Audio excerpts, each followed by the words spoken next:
semuanya tetap semangat meskipun kita ibadah online maupun onsite.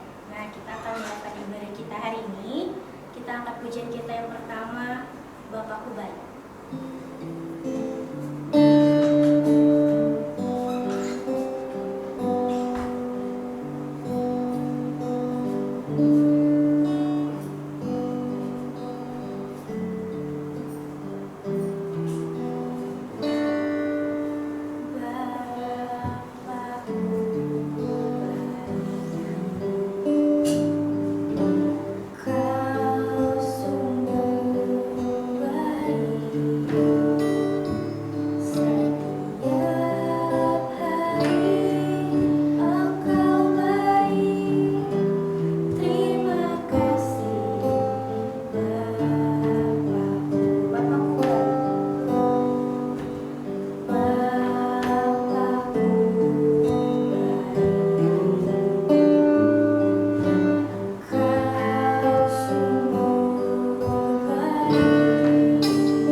Bersyukur padamu Tuhan, segala penyertaan Tuhan dan segala kebaikan Tuhan yang boleh kami rasakan sepanjang minggu ini. Kami boleh bersuka cita bersama berkat Tuhan. Dasarnya Tuhan, kami akan mulai ibadah kami. Tuhan yang berkati dari awal hingga akhirnya. Dalam nama Yesus kami berdoa dan mengucap syukur. Haleluya. Amin. Kita akan lagu pujian kita yang kedua, I'm Trading My Sorrows.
Shalom adik-adik. Shalom. Apa kabarnya? Hai adik-adik. Apa kabarnya? Luar biasa. Ya, puji Tuhan. Kita masih bisa ada. Hari ini kita mau dengar firman Tuhan tentang dari kisah Tuhan Yesus dan Simon Petrus. Ada yang tahu Simon Petrus siapa? Ayo, murid Tuhan Yesus. Sebelum dia menjadi murid Tuhan Yesus, dia adalah seorang nelayan. Nelayan biasanya menjala apa? Menjala manusia atau menjala ikan? Menjala ikan. Oke. Kita buka dulu Alkitab kita dalam Lukas 5 ayat yang pertama. Ada dapat? Kita baca sama-sama ya. Ada dapat? Ya, udah dapat semua? Oke, udah semua ya? Oke. 1, 2, 3. Penjala ikan menjadi penjala manusia. Pada suatu kali, Yesus berdiri di pantai Danau Genesaret, sedang orang banyak mengerumuni dia hendak mendengarkan firman Allah. Jadi, ketika Tuhan Yesus sedang memberitakan firman Tuhan di tepi pantai Danau Genesaret, biasanya di tepi pantai itu banyak nelayan nggak? Banyak atau enggak? Banyak ya? Oke. Jadi seperti biasanya Tuhan Yesus berfirman, jadi banyak orang berkumpul untuk mendengarkan Tuhan Yesus berfirman. Tuhan Yesus melihat ada nelayan-nelayan yang sedang membersihkan jalannya karena mereka sudah semalaman mencari ikan. Tadi siapa yang menjala ikan? Siapa? Siapa Miranda? Simon. Iya, pintar. Iya, Simon Petrus. Lalu setelah Tuhan Yesus melihat mereka, Tuhan Yesus berfirman. Setelah Tuhan Yesus berfirman, Tuhan Yesus menghampiri nelayan-nelayan tadi. Kata Tuhan Yesus begini, bertolaklah ke tempat yang dalam dan tebarkanlah jalamu untuk menangkap ikan. Pertamanya Simon mau nggak ngelakuinnya? Ragu ya, karena itu siang-siang bolong, nggak pernah ada nelayan mencari ikan pada siang hari, mereka mencari pada malam hari. Lalu Simon berkata kepada Tuhan Yesus, mereka sudah melakukannya sepanjang malam, ke kanan, ke kiri, tapi tidak mendapat ikan. Jadi Simon masih ragu sama Tuhan Yesus. Siapa di sini kalau disuruh sama papanya masih, iya mah nanti, nggak mau taat? Masih ada yang kayak gitu? Masih ya? Nanti. Jadi Simon bilang, Tuhan kami semalaman sudah mencari ke kanan ke kiri. Ini kan siang-siang, masa yakin masih ada? Tapi kata Tuhan Yesus, tetap bertolaklah ke tempat yang dalam dan tebarkanlah jalamu. Akhirnya Simon taat atau enggak? Taat.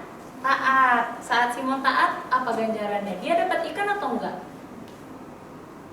Jadi Simon sama Tuhan Yesus dan lain-lainnya pergi menjala ikan pada siang hari. Dan saat mereka menjala, ikannya sangat banyak. Seperti itu adalah tidak biasanya, karena biasa orang menangkap ikan itu pada malam hari dan sangat jarang, tidak ada siang hari menangkap ikan. Dan itu seperti sebuah mujizat. Oke. Lalu Simon bilang kepada Tuhan, dia sangat takjub dan saking banyaknya ikannya, dia mengajak nelayan-nelayan yang lain untuk membantunya. Jadi mereka ada berapa perahu? 2. Jadi dia sama temannya 2 perahu, dua perahunya penuh dan mereka kembali ke tepi pantai. Lalu Tuhan Yesus bilang, ikutlah sama Tuhan Yesus. Jadi ganjarannya apa kalau dia taat? Dia berhasil gak atau gagal? Saat dia taat sama Tuhan Yesus, berhasil dapat ikan gak? Berhasil. Jadi memang akhirnya Simon mau taat sama Tuhan dan dia mendapatkan ikan yang banyak. Dia mau nggak ikut sama Tuhan Yesus? Mau. Mereka pun akhirnya mengikut sama Tuhan Yesus. Tidak hanya Simon saja, ada siapa aja tadi? Simon, Yakobus, dan Yohanes. Siapa aja? Simon, Yakobus, dan Yohanes. Akhirnya mereka bersama-sama ikut bersama Tuhan Yesus untuk menjala manusia. Untuk apa menjala manusia? Mereka taat gak akhirnya? Taat. Upah dari taat apa? Kebaikan. Kita baca dulu dalam Matius 5 ayat 7. Oke, kita baca sama-sama ya. 1, 2, 3. Berbahagialah orang yang murah hatinya, karena mereka akan beroleh kemurahan.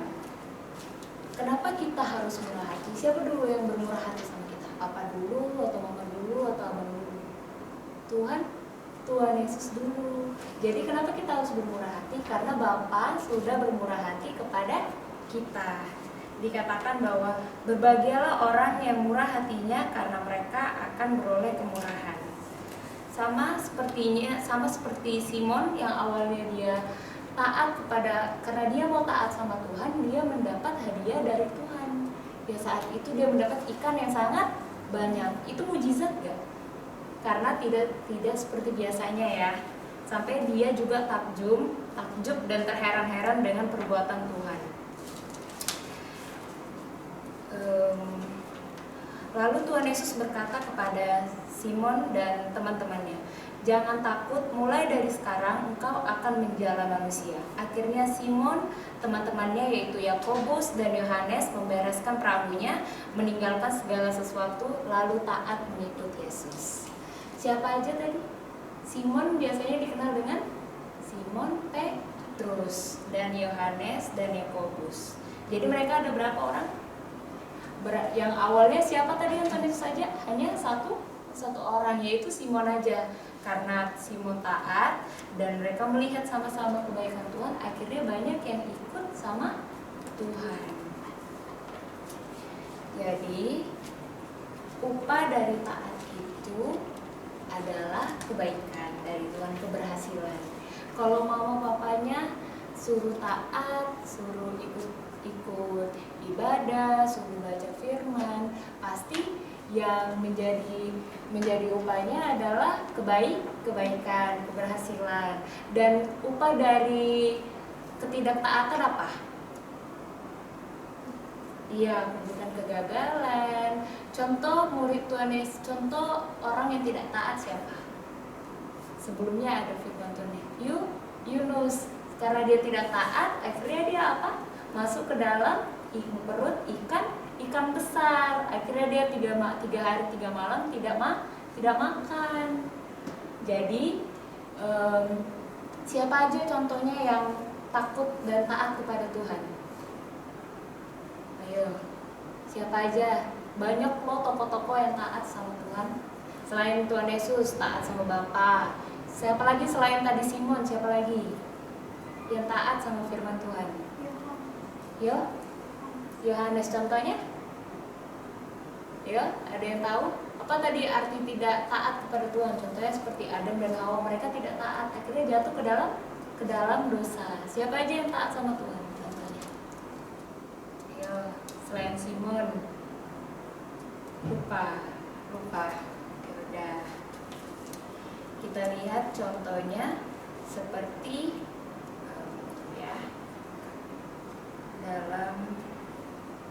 seperti Abraham, saat Bapa menyuruh dia pergi, saat dia tidak tahu itu kemana, tapi dia taat dan akhirnya Tuhan memberkati dia. Kita buka dalam Lukas 5 ayat yang ke-11. Kita baca sama-sama ya.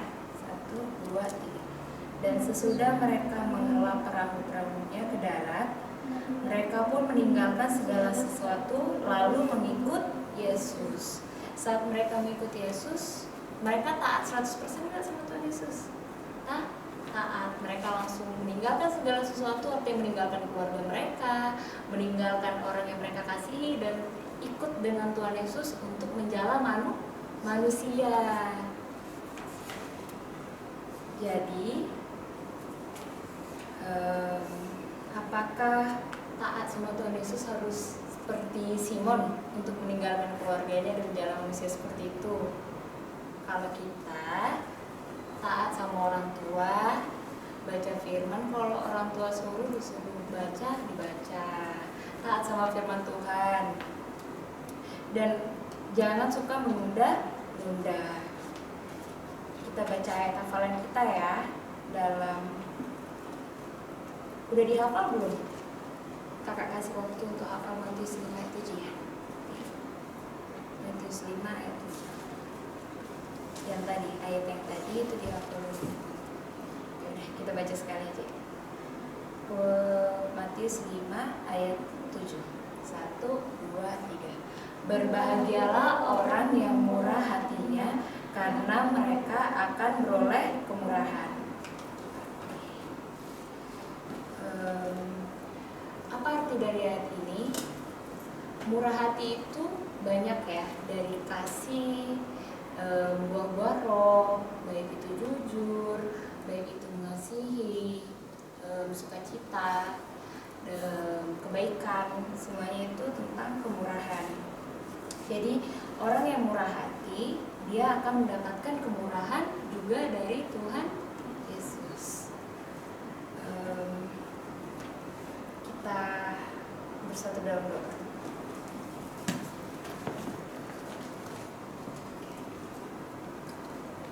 Bapa yang baik yang bertata di surga, Tuhan, terima kasih Tuhan untuk hari ini ya Bapa, kayak masih dapat berkumpul di tempat ini Tuhan, semua karena anugerah Engkau ya Bapa.